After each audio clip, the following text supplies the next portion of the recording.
We've had a lot of people on this podcast who have been here for a very long time, most of them since the 90s. But Prague continues to attract people from abroad. For example, my guests today, Chelsea London and Giuseppe Cantanzariti, owners and operators of what is becoming the hot new food place here in Prague, Ezra's Bagels, named after their baby Ezra. They came here in February 2018, and they are making a go of it, and Prague is treating them very well. Hello, Chelsea and Giuseppe. Hi. Hello, Derek. Hi. Thank you for having us. We're excited to be talking with you. Ezra is also here. So you might hear Hi, Ezra. I'd like to thank Chelsea, Giuseppe, and baby Ezra for speaking to me today, and of course, everybody out there for listening to this episode of Prague Times.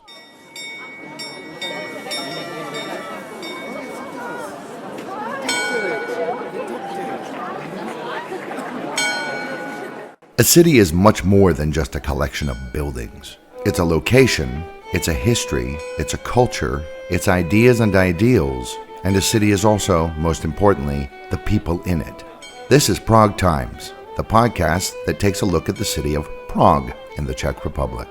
With more than 1,000 years of history, there's a lot to talk about. We'll talk about the past of Prague, but we'll also talk about the city as it is today, future plans for the city, and much more. It's Prague then, Prague now, and Prague later. And this is Prague Times.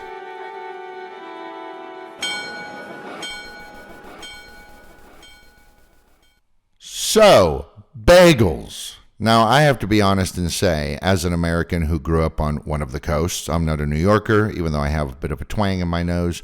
I'm actually a Californian, Northern Californian, but I grew up eating bagels. And when I tried your guys' bagels, I think I wept because it was like, oh my God, I forgot how often I would eat bagels.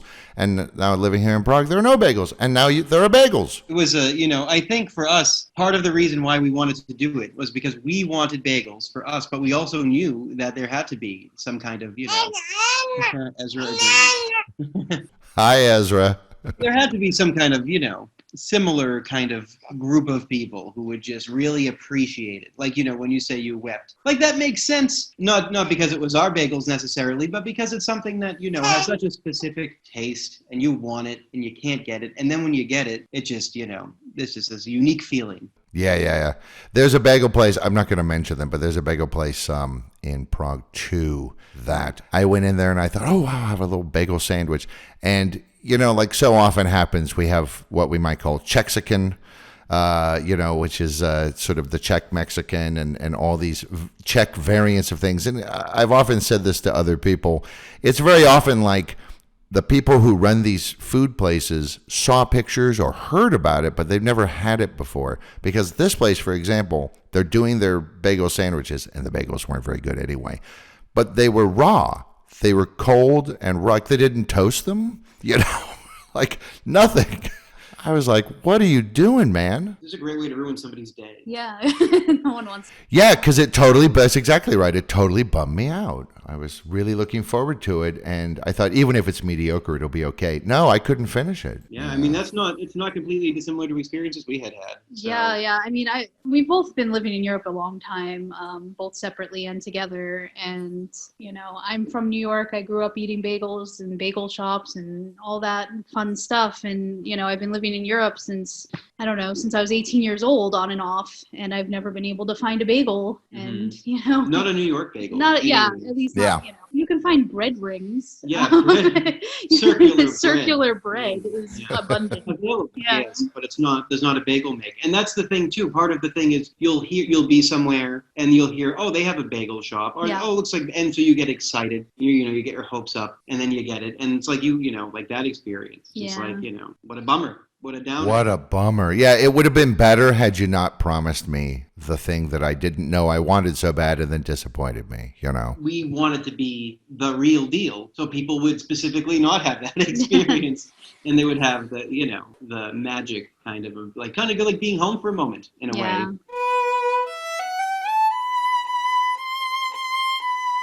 So, Chelsea, you said you've been living in Europe for ages. How did that happen? When did you come? Why did you come? Where did you go? Well, that's a very loaded question, Derek. Ooh. Were you on the run from the law? Yes, absolutely. Not at first. Not at first. No, it was after. No, I went to Europe the first time when I was 10 years old, and I, just kind of fell in love.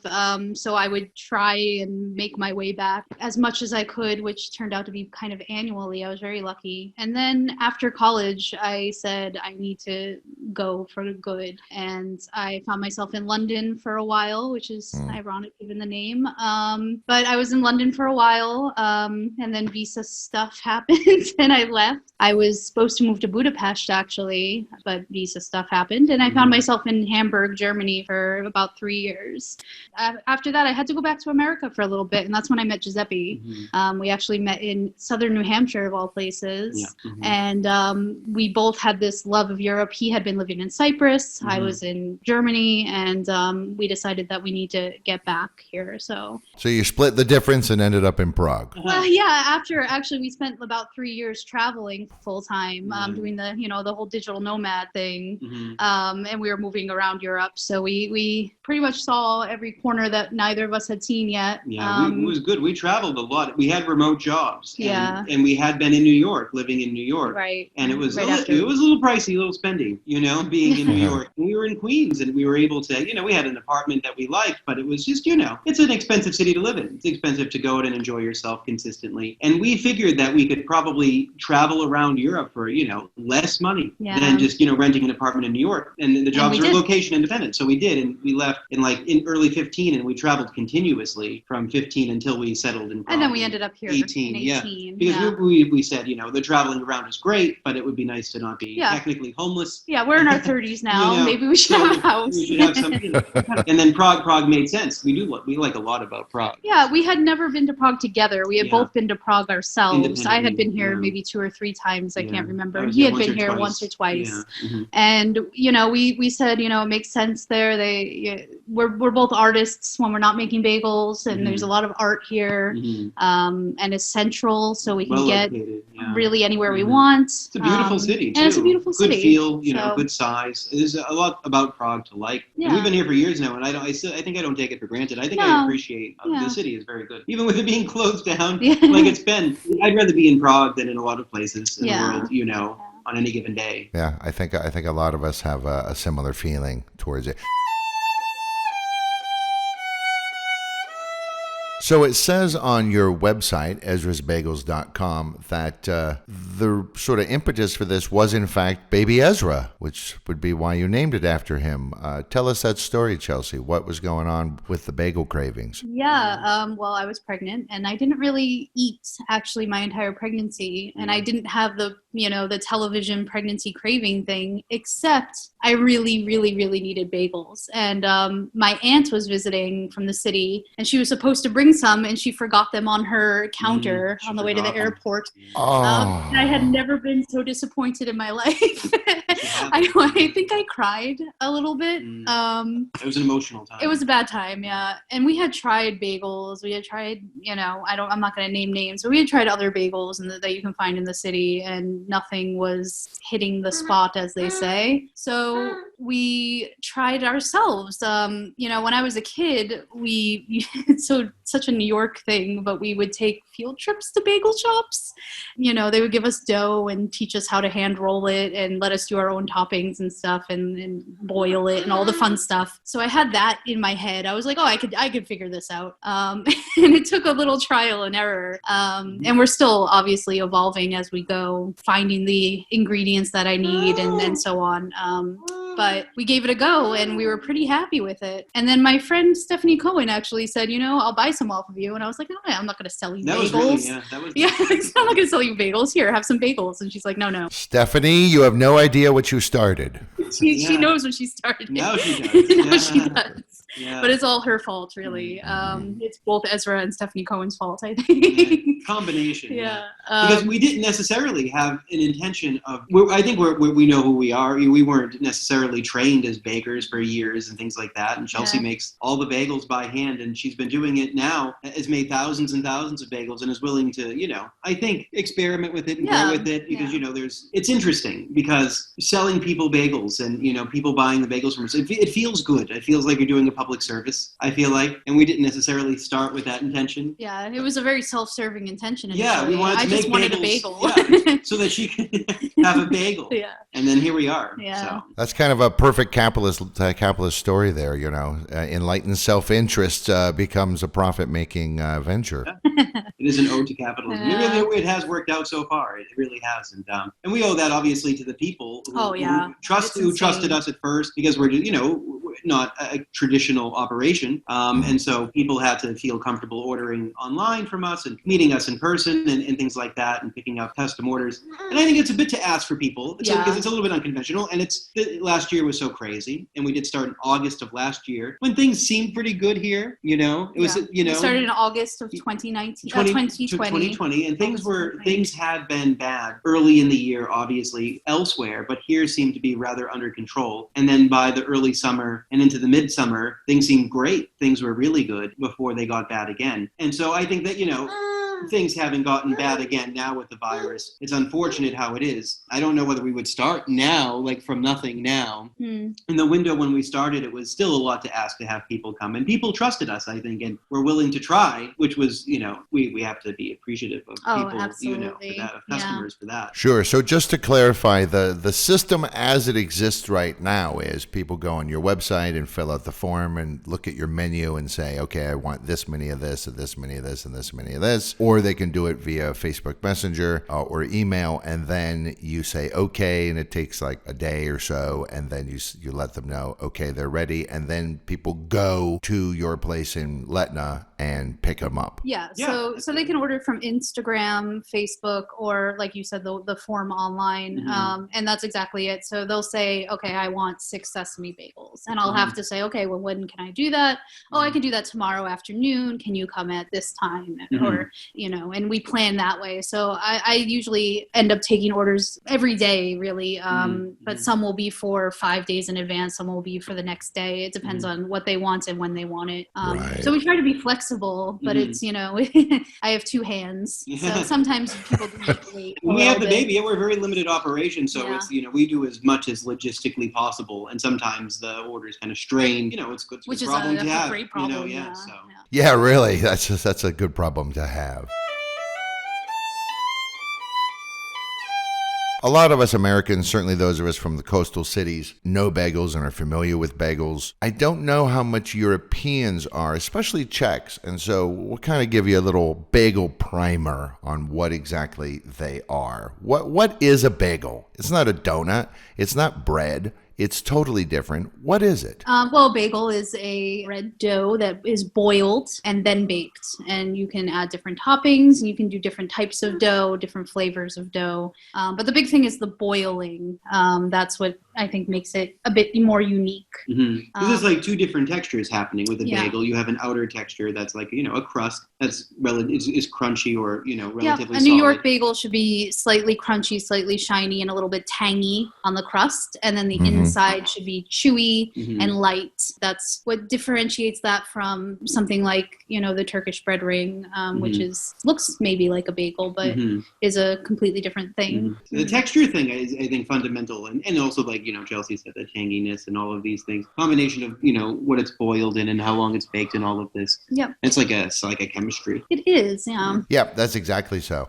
I know that nobody actually knows how old the bagel is, but I know it's first mentioned, I think, in 1610 back in Krakow in the Jewish quarter. And it's interesting that it was originally given as a gift to women about to give birth.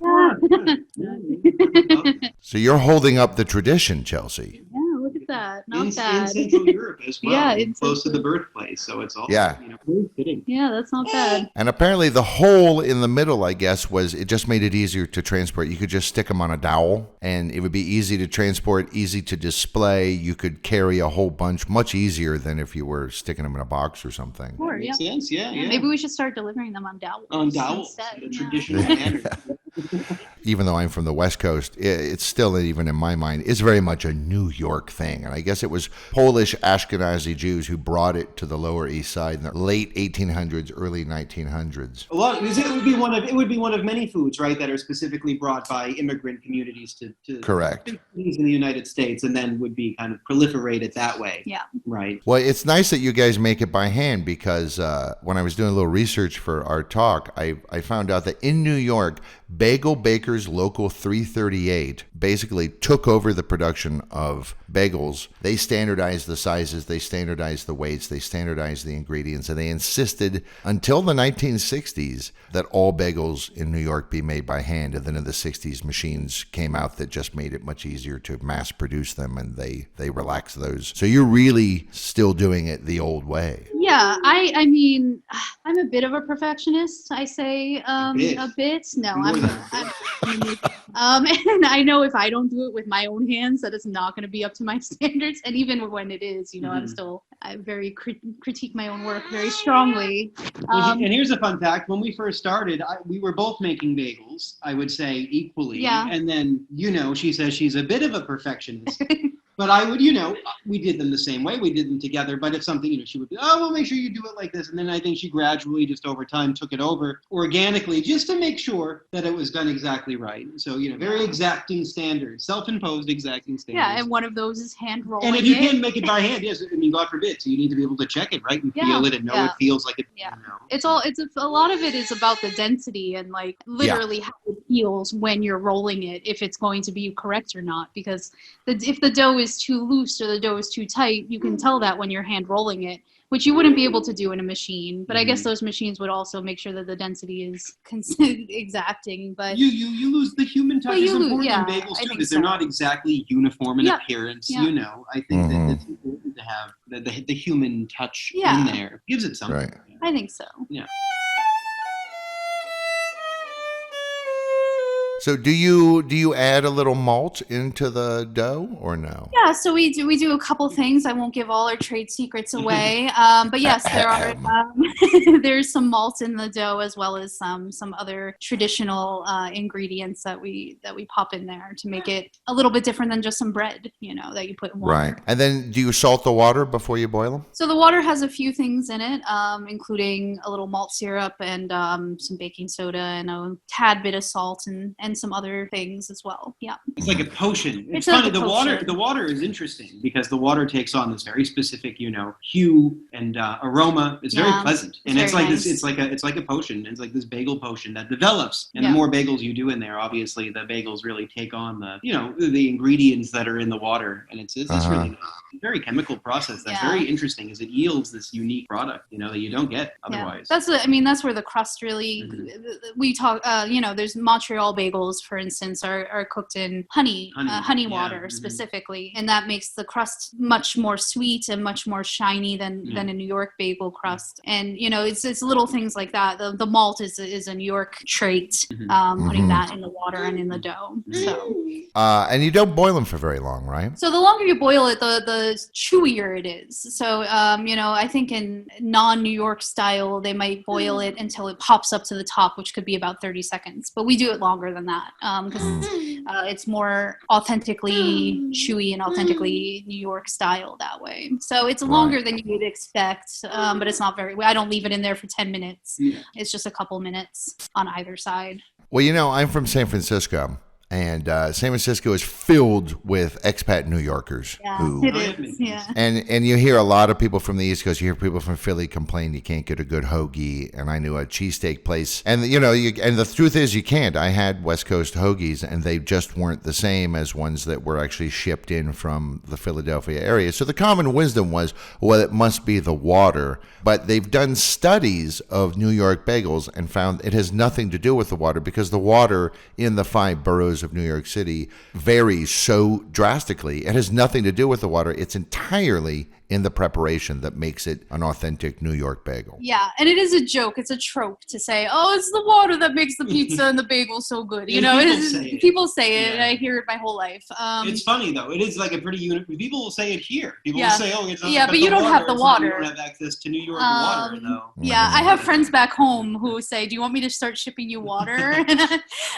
You know, things like that. But it is more about the process, and I don't think people realize that so much. It's the same with pizza crust in New York. It's not just the water. There's a little bit more different preparation that goes in to making crust and making it a the regional, bread. specific regional thing too. Yeah, exactly. Yeah, it's interesting. Like you mentioned the regional variants of it. The Montreal bagel is sweeter. They don't use salt. They use honey water and molten sugar in the dough. And sometimes I think they bake them in a wood oven too, which is crazy. They do. Yeah, and it's only sesame seeds. It's only white. Oh, really? You can't get an onion or a garlic Montreal bagel. And you don't cut them, you don't slice them and put anything on it. You rip them and you just eat them. Like, you know. More like a donut, really, than the bagel. Yeah. Like a savory donut. Yeah, they're skinnier and long, like they're bigger in diameter because they're skinnier. Yeah. Probably similar math because they're narrow but larger. Yeah, yeah, they look a lot like those, like the Turkish bread rings, like very similar to what you would find in the Balkans, and they do have a more European feel when you eat a Montreal bagel. Yeah, they I feel like the New York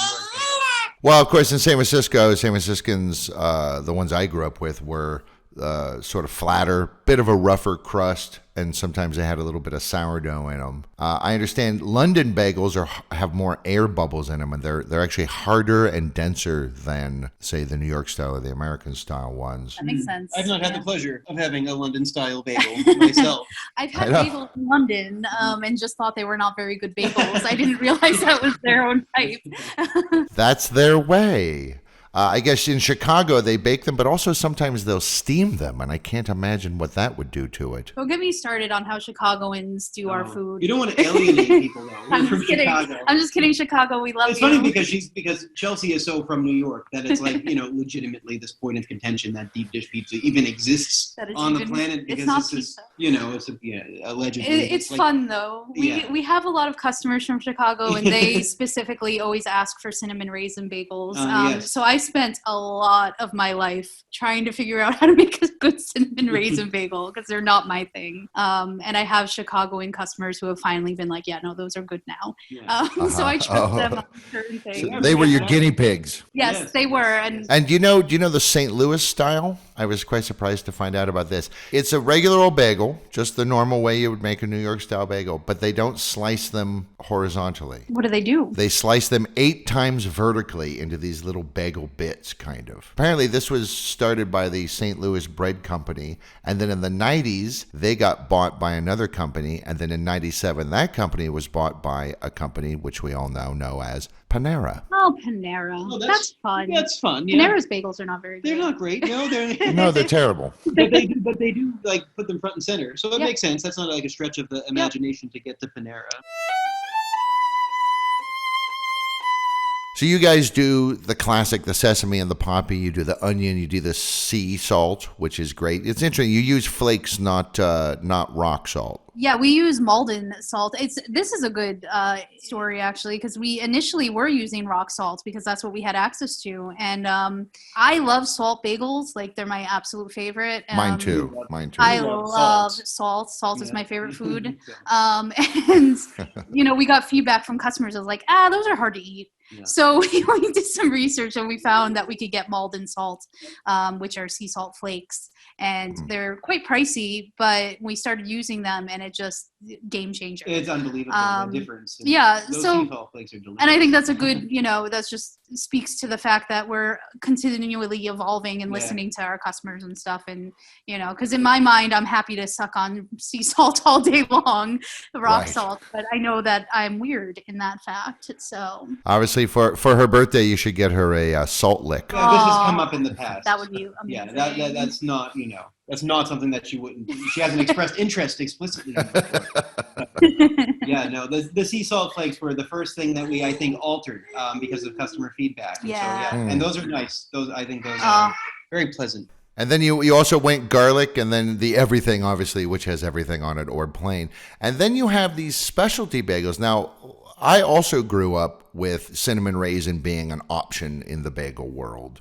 But the rest of your specialty ones are new to me, and I have to say they're rather surprising. So you've got cheddar, and is that mixed into the dough itself? It is, and just so we are clear on that, everything we make is vegan, so it is a vegan cheddar alternative. Yeah. But it's Interesting. Yeah.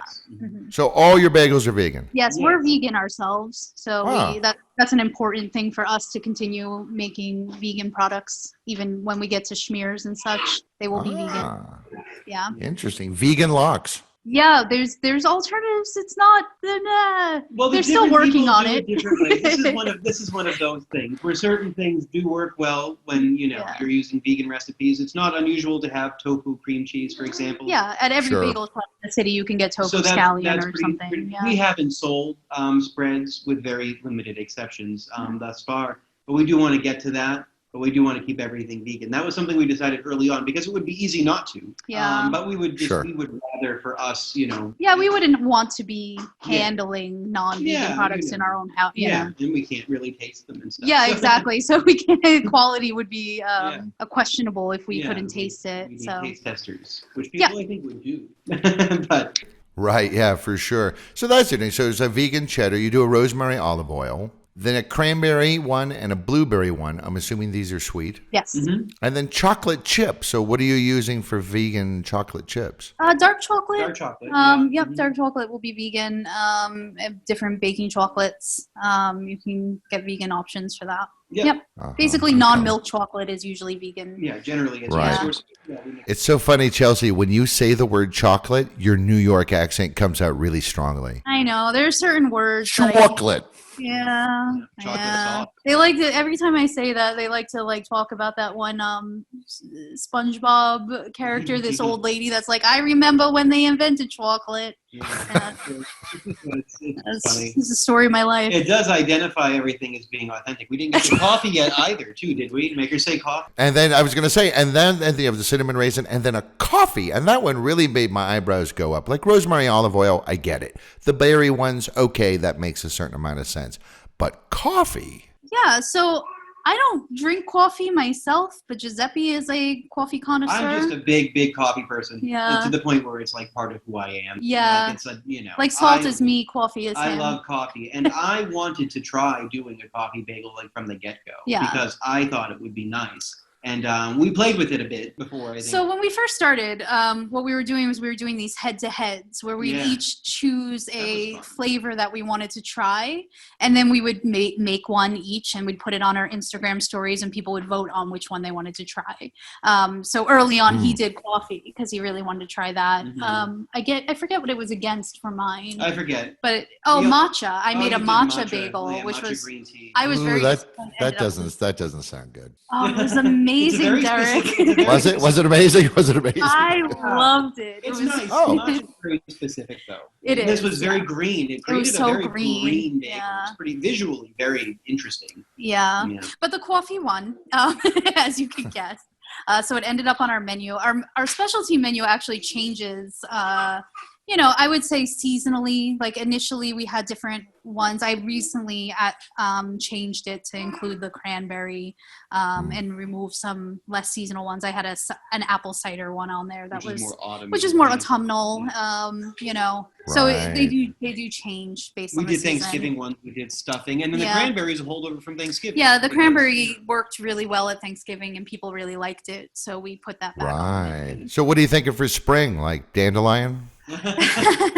I was thinking about spring stuff. Do we have anything? We did talk about this relatively recently, that we would like to have some, new seasonal stuff. Yeah, I'm still working on what my brother actually said to me is like, I look at these specialty bagels you have, and I'm like, how do you guys even choose these flavors? Because we did crazy stuff. Like I did a Reuben bagel. We did French onion soup. And my brother's like, where do you come up with this? And I said, I think about things I like, and then I'm like, can I make it a bagel? We had a Bloody Mary bagel on the menu. For a long time. Yeah. Nice. That might Did it have booze in it? It did. A yeah. little bit, yep, and just a culinary mix, and it was spicy, and I used whole tomatoes on that. That's when I was preparing bagels more often. We were selling a lot of those. Yeah. Early on. We also had champagne strawberry, which would be good to come back in the spring, I think. Some of these were very complex and required a lot of ingredients and a lot of prep time and a lot of so it was less efficient. I think that's why some of them, I think, kind of didn't make it. I mean, some of them didn't make it because I didn't enjoy making them. Yeah. No, it was a big struggle with some of them because the recipes were fun to do in like a head-to-head, just for kicks. And then to actually produce 20 of these bagels, 30 of these bagels was a tremendous lift. That said, we have customers that we've had forever that if they said, I want a Bloody Mary bagel, I would say, sure, I got you. You'd whip them up a bag. Yeah, I like to think of it as a secret menu. That's very smart. Very in and out of you. Very in and out, yes. We can make the animal style next, I guess. the vegan animal style. The vegan animal style, yeah. I don't know what that would even look like. No, if anything, though, if people who are our customers will, who know the menu will ask without even looking at the menu, could you make these bagels? And I think I have no qualms doing that at all. Unless it's just one of them, in which case that's a lot of wasted dough. Right, yeah, that's for sure. So you guys are in touch with the Jewish community here, which of course in Prague is, it's estimated something like 90% of all Jewish people in the country live in Prague. So it's quite a vibrant community here. Yeah, I mean, we have certain customers that are very engaged in the Jewish community. They talk to us or send other customers our way, or so we have some connections in that right now. Because of the way things are at the moment, we haven't had official sit downs with anybody or anything, but it is. I know that we have customers who are very involved in the community at the moment. Right. Well, yeah, I know there's a website called Totally Jewish Travel that lists 8 kosher food establishments here. Pretty much most of them are in Yosefov, though not entirely in the Jewish quarter, like the King Solomon restaurant, who actually bought the domain name kosher.cz. Dinitz is another one. And then I hear good things about the King David, which is not in Yosefov. It's over by the train station. And Shabbat's Shelanu restaurant is another one of these. And then there's the Shabbat Maharal Center, which does good food for Sabbaths and things like this. And then there are even a couple of kosher dairies in town. Yeah, there's a good, I think Prague is interesting because of its rich Jewish history when it comes to the Jewish foods here. I know I'm always on the lookout for a good matzo ball soup, so if you have any recommendations. Oh, boy. I do love a matzo. Like, I really loathe gefilte fish, but I love matzo ball soup. Yeah, I think that's fair. I used to like gefilte fish when I was eating that kind of thing. But right. Yeah, matzo ball soup is like eating a bowl of salt, so I'm a big fan. Yeah, right. Of course you do. Yeah, of course. But, it's interesting. Though there certainly was a much larger Jewish community, obviously, way back when. But there's still a pretty happening, pretty vibrant Jewish community here now. We've got these kosher dairies and kosher food shops and kosher restaurants and things like this. And we're seeing more and more places. There are a couple of Israeli hummus places that have opened up, places like Nofech, and some of these other. Hummus is becoming quite popular, I think, in the new food scene here in Prague. We have one that we really like called Paprika because they do a full vegan shawarma. I've had it. It's very good. It's actually very, very good. Big fans. And yet I don't think bagels were ever really a thing here in Prague. I remember I had come here, like I said, years back, and I was in my 20s, early 20s, and I did one of those Sandeman New Europe walking tours because I was traveling by myself, and I just wanted to get the lay of the land.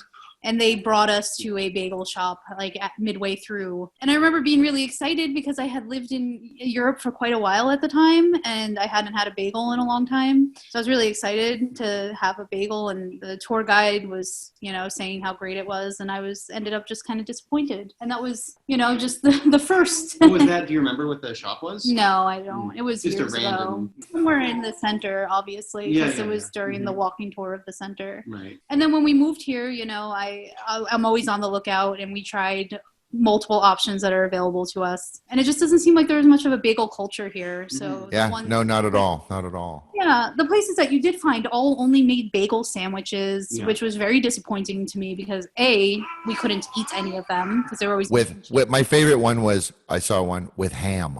Yeah. I said, Yeah. well, that is certainly not kosher. No, not even close. Yeah. And I think it's interesting. One of the things that really motivated us with doing it like this was because even if there are good bagels in a bagel shop, they're selling sandwiches. Yeah. And you can't get like a dozen mixed bagels and walk bring up home. with a Right. bag of bagels. Yeah, they won't And that do just it. doesn't exist. Even if you find bagels, they're like almost always just served with sandwiches. Yeah, sandwiches, and that's not what I want. I want to put capers and cream cheese Make on a sandwich at home if Yeah. you want to. Yeah. Right. It's your bagel. Yeah, it's your bagel. You do what do- you want with it. And you That's let it- true. you know. Stick them on a dowel and walk around the house. Yeah, That's right. whatever. They're Parade them yours. around. Do what you do. You. We have Whatever no makes you judgment. Yeah. So that's our philosophy on it. Is people buy our bagels and they do all kinds of stuff with it, and that's cool. Sometimes it looks really good. Yeah, sometimes we're like, wow, awesome. It would never have occurred to us to Yeah, do with a bagel, exactly. I think. And that's quite exciting, that especially with the digital age and the internet age and mobile phone and social media and things, you can have this kind of almost community feeling, this kind of back and forth with your customer base. Yeah, I like to, there's certain customers that I have like regular conversations with like daily on the Instagram. So anytime you message the Instagram, you're probably talking to me. Occasionally you're talking to Giuseppe. But I manage the Instagram and things. So the posts are all in my voice and such. And I've ended up like, I want to say friends with some of our customers. Oh, for sure. And they end up, now we follow each other on our private accounts and they come to pick up bagels and we chat. And, right now with the way things are, where we don't have this social life outside of our own homes, it's almost like a nice little blessing that has nothing to do with the bagels, really. Mm-hmm. It's nice to have this social network that I didn't have the entire time, for years now. And, we're relatively new to Prague and we're pretty insular people. We're both American. We're quiet, And we have a baby now. So our friendship circle here is pretty small anyway. And, this has introduced us to so many people. Good people. That we Really wouldn't have good met people. otherwise. And it sounds so corny and stuff, but it's just been such a added bonus that, it's better than the money in the pocket. It's a very good sense of community. It is very nice. It's amazing to me. I'm a very social person and we haven't been so social in so long that it's just really nice to be able to have these people that just earlier Giuseppe was like, oh, Jenny's ordering. And I was like, oh, does she want her normal? We know everyone by their name, and it's all person to person, one-on-one as well, which is nice. I do like that. We get a lot of human connections from it. And it's, we're all very thirsty for human connection right now. Yeah. So People, everybody's a local, everybody's a regular. It just has to be, interfaced with each other through the digital medium. that's right. That's it. Yeah, that's a good way to put it. I like that. It's really what it is. Yeah. And, Ezra is interesting because Ezra was born in May of 2020. And he's never. So he's a COVID baby. He's actually, I like to not think of him as a COVID baby because, he was coming long before we knew COVID was. True. But he is, we gave birth. I had to wear a mask and all that fun stuff. But Giuseppe couldn't be there. It was difficult. And what's really upsetting about it is he's never been able to meet any of his family because they're all in America and they're not allowed to come. I feel like people here, our customers know who Ezra is. And it's just they ask about him and it's just so nice because we don't have that sense of family right now with how things are. So it's nice that our customers are like, oh, tell Ezra I said hi, or, little things like that, like how's he doing?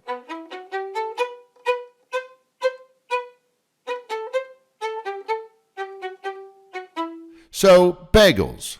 For those of us from the United States, having an authentic New York-style bagel place here in the city of Prague is a real treat and a half. For Jewish people living here and Jewish travelers, it's another Jewish item that is available for them, as mentioned before. And don't forget to check the show notes for links to all of the things we've talked about, including the Totally Jewish Travel website. And there's another website I forgot to mention called Kosher Prague that mentions not just places where you can get kosher food, but even common food items that are for sale everywhere in the city that are also kosher, as well as kosher apartments and things like this. Strict observers, however, please note there is no Eruv in Prague, so you'll have to plan your Sabbath accordingly. And if you don't know what that is, then never mind. And of course, the number one thing is Ezra's Bagels, named after baby Ezra, the brand new baby for Chelsea, London, and Giuseppe Cantanzariti. She's from New York originally, he's from Boston originally, but they both live here in Prague, and they're the owners and operators of Ezra's Bagels. And in the background, I think you can hear baby Ezra coming up with new bagel recipes. That's right. He's like, pureed carrot, please. Yes, he's big on peaches, Peaches right so you now. might see a peaches Yeah. bagel. I like it. I don't think so. Probably not. Probably not. Well, listen, I'd like to thank you guys for talking to me today. Thank you. Thank you very much. We appreciate being on. Yeah, it was fun. Yeah. Really, it was. Yeah. It's super interesting stuff. Again, go to the website or order via, how can people get the bagels again? Remind us. Yeah, they can order through Instagram and Facebook Messenger, or if they go to our website, ezrasbagels.com, there's an order form, a contact form there, and we'll get back to them through email. I will say that Facebook and Instagram is easier for us to manage, so that's a good one to go through. Yeah.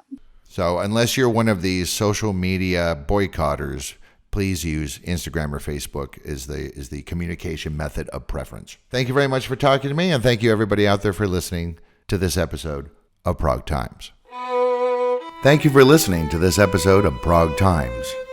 If you liked this episode, be sure to like it or share it and tell your friends. Check us out on all of our social media platforms for extra goodies as well. Until next time, this has been Prague Times.